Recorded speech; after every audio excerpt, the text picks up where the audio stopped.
Olá, meus amigos.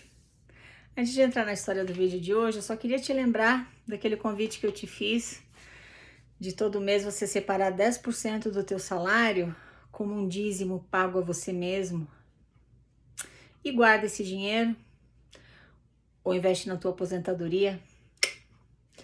É a única forma que eu particularmente conheço de receber as bênçãos do dízimo. Então tá. O nosso brasileirinho de hoje, ele traz à tona um assunto muito interessante que a gente ainda não teve a oportunidade de conversar a respeito aqui no canal. Então, presta atenção, tá? Ele fala o seguinte: Olá, Vânia, meu nome é... mas peço que me chame de Olaf. Então, Olaf não é o nome dele, é fictício, tá? Sou nascido na igreja, atualmente tenho 20 anos. Meus pais e boa parte da família do meu pai são mormons ativos. Meu pai atualmente primeiro conselheiro da ala e minha mãe regente da ala. Porém hoje estou afastado e o bom é que eles respeitaram minha decisão. Eu sempre fui uma criança estudiosa e disciplinada, porém também era bem questionador. Desde meus 8 anos eu já sabia que o livro de Mórmon não era verdadeiro. Eu gostava das histórias, principalmente as de guerra, mas nunca tinha lido a introdução antes. Quando li, achei interessante a informação, porém na escola descobri que os indígenas vieram da Ásia. Por isso que nunca testifiquei que o livro era verdadeiro. Entretanto, o que sempre me prendeu à igreja até 2020 foram as atividades e os hinos que tinham uma grande influência sobre mim. Quando eu fiz 12 anos e recebi o sacerdócio arônico, tive uma péssima experiência, pois tive inúmeros pesadelos. E lembro que no domingo eu estava trabalhando com o sacramento e vi um vulto. Tive grande medo, achando que era por ter recebido o sacerdócio, mas segui em frente. Minha vida virou a chave em 2015, aos meus 13 anos. Desculpa, vou começar de novo, tá? Minha vida virou a chave em 2015. Aos meus 13 anos, acabaram aflorando em mim desejos homoafetivos. Na verdade, eu já sentia isso aos 10 anos de idade. Mas como era criança, não ligava e desconhecia isso. Não que não me sinto atraído por mulheres, mas por rapazes são mais fortes. Eu me autolinchava e me torturava, pois isso era abominável à vista de Deus. Por 3 anos seguidos, eu orava de joelhos e jejuava para que esses sentimentos sumissem. E falava: se eu cometi algo muito abominável para ter esse sentimento, me perdoa, Senhor. Mas os desejos só multiplicavam e os sonhos homoafetivos também. Me mantive casto até a pandemia, mas minha querida Vânia, era um grande lago de fogo e enxofre me segurar. Pois não importava se era escola, ou acampamento, ou rua. Sempre me imaginava pegando aquele menino em específico. Eu não só me linchava, mas odiava essas pessoas também, sendo que Jesus nunca ensinou isso.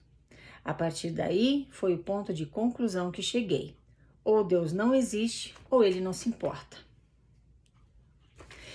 Mas sempre tinha algo que me prendia lá dentro. Quando chegou a pandemia, foi ótimo para minha vida espiritual, pois era o ano em que eu ia para a missão.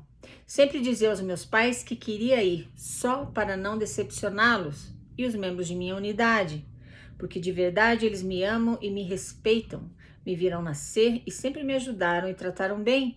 Por isso eu queria ir, para não decepcioná-los. E também meus amigos, todos tinham ido, só faltava eu e um outro amigo, mas não fomos. Esse ponto é importante, presta atenção aqui. Tive fortes experiências espirituais com os verdadeiros deuses, os deuses Aesir. Não cria, ou seja, não acreditava em nenhum deles e não simpatizava com a cultura nórdica. Porém, tive inúmeras experiências que quanto mais eu as negava, mais experiências tinha. E nesse único ponto, parei de negar e sim abraçar deuses que me deram força, bênçãos e que me incentivaram a questionar, e assim me libertei. Conheci seu canal, do Marcelo e do Paulo, mas o seu foi fundamental para despertar. E também descobri que o cristianismo é uma mescla das culturas politeístas. Por conta das experiências, sou politeísta. Me encontrei melhor emocionalmente e espiritualmente. Hoje me ergui e estou pronto para as batalhas da vida. Agora me sinto bem em me relacionar com rapazes, me sinto livre e feliz. Só minha mãe sabe de tudo isso. Ela escolheu me amar como filho acima da igreja. Meu pai acha que sou só ateu, mas ele me respeita e ama, é um grande homem. Meu motivo principal de sair da corporação não foi por humilhação, e sim por falta de espiritualidade, falta de provas do livro de Mórmon, distorção e omissão da história da igreja, e por causa da minha sexualidade. Também odeio panelinhas que existem não só com os adultos, mas também no grupo de jovens, e das experiências que tive com outros deuses que para mim não existiam antes. Ou seja, odeio ser enganado, odeio mentira. Minha mãe sabe que sigo seu canal. Ela odeia sua risada sarcástica. Ai, né? Fazer o quê, né? Não dá pra agradar todo mundo, né? Eu já amo. Ai. Mas o bom é que minha mãe é mais liberal. Não me obriga a nada e não me proíbe. Ela me respeita. Me disse que nunca me obrigaria a ir para a missão, mas eu tinha medo da pressão psicológica. O interessante é que os membros perguntam de mim e estão até me ajudando a buscar emprego. Enfim, só porei meus pés lá de novo em atividades com comida. E que você faz, meu querido? Vai mesmo, viu? Se puder, explica sobre Ezequiel 37, que fala das varas de Jacó e José e desmente a suposta menção do livro de Mórmon. Obrigado pela atenção, que o Wotan esteja contigo. Wotan, eu acho que é um dos deuses da cultura nórdica, né?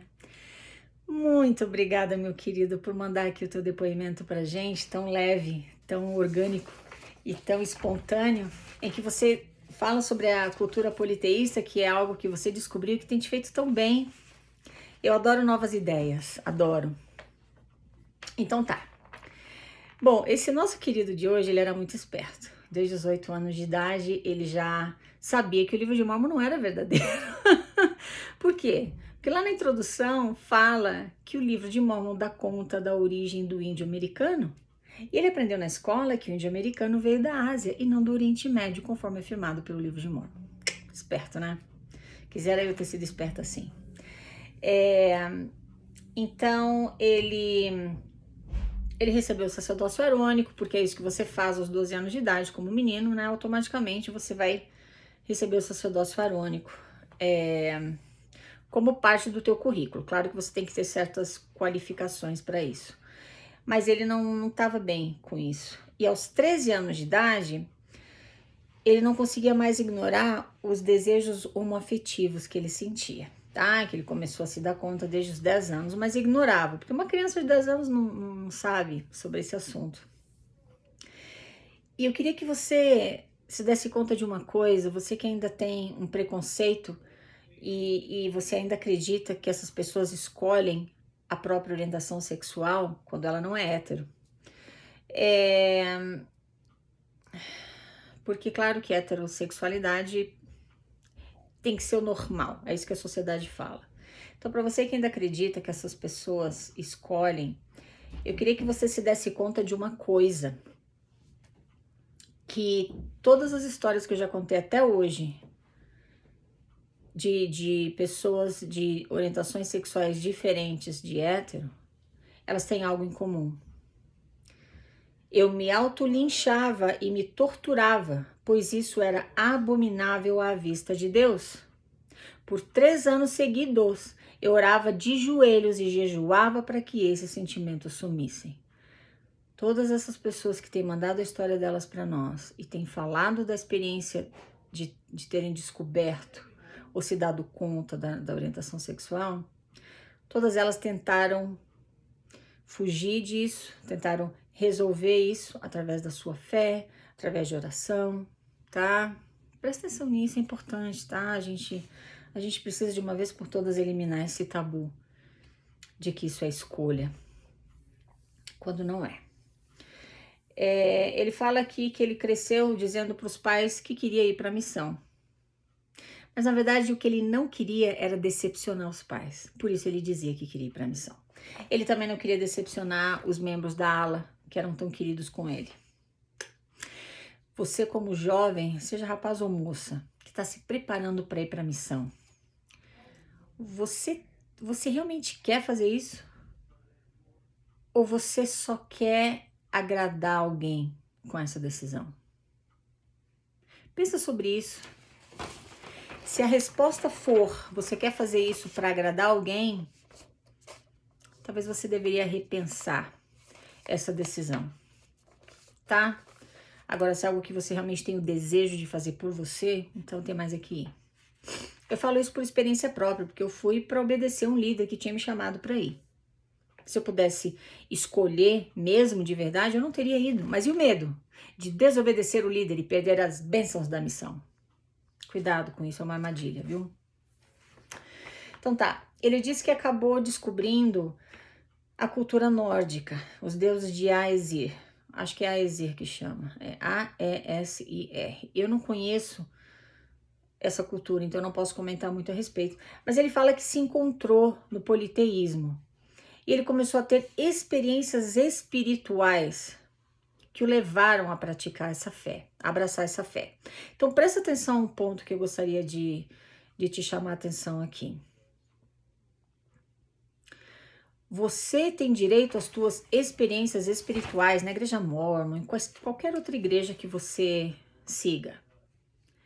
Mas não esquece que as outras pessoas também têm. Elas têm o direito de ter experiências espirituais no politeísmo, no umbandismo, quaisquer outras igrejas. Elas também têm direito ao ateísmo, porque elas podem chegar à conclusão, elas podem ter experiências intelectuais que as levam ao ateísmo. E não tem nada de errado com isso. Eu sempre falo isso para você aqui. No final das contas, o que realmente importa é o que você faz quando ninguém tá vendo. É quem você é como ser humano, se você é uma pessoa boa, se você é uma pessoa do bem, tá? Então, vamos combinar uma coisa? Você vive a tua crença ou a tua descrença e não critica as outras pessoas, você tem direito à tua própria verdade. Agora, você não tem o direito de tentar enfiar essa verdade de goela abaixo em outras pessoas. Então, por exemplo, você que abraça a Bíblia como um guia para a tua vida, como uma verdade absoluta, você que se diz cristão, e o teu Deus é o Deus do Novo Testamento, talvez você se sinta, você sinta o impulso de já criticar e falar, ixi, não, esse negócio de politeísmo, isso aí tá errado, não, porque só existe só um Deus e tudo mais. Você não deveria criticar essas pessoas, sabe por quê? O teu Deus é o Deus do Novo Testamento porque você mora aí no Brasil, ou em um país em que o cristianismo predomina. Se você tivesse nascido em um país, por exemplo, na Índia, muito provavelmente teu Deus seria Ganesha, o Deus do hinduísmo. Então, religião tem sim uma influência cultural extremamente forte. Você precisa se dar conta disso. Você pode acreditar no teu Deus como sendo absoluto, mas você também tem que respeitar o hindu, né? O hinduísta, sei lá, que adora e segue Ganesha como seu próprio Deus, e o nosso brasileirinho da história de hoje que descobriu a cultura nórdica, adorou, e ele adora os deuses de Aesir. Quando ele fala aqui que ele se deu conta que o cristianismo, ele tem, deixa eu ver se eu encontro aqui acho que eu não vou encontrar ali. Ele fala aqui que o cristianismo, ele tem influências politeístas. Puxa vida, eu queria encontrar aqui. Então tá. Talvez você ache um absurdo ele falar isso, né? Mas eu queria te fazer um convite só para cutucar o teu intelecto, como eu gosto de dizer. Dá uma pesquisada no deus da mitologia egípcia, que foi adotado pela mitologia grega, chamado Seth. Assim como eles tinham os deuses da colheita, o Deus da fertilidade, da prosperidade, o Deus da família, o Deus do amor, da beleza. Eles também tinham o Deus do mal, da discórdia.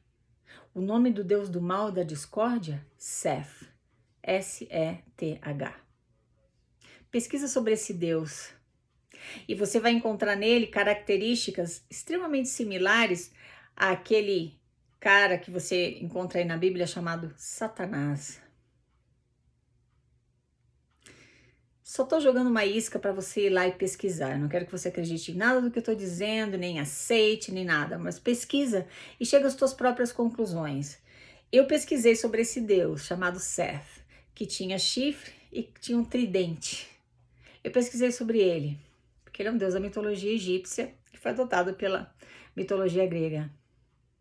Será que ele influenciou o cristianismo ou não? Então, pesquisa e chega às suas próprias conclusões, tá? Assim como o nosso querido da história de hoje. Ele pesquisou e encontrou algo melhor e tá feliz da vida, viu?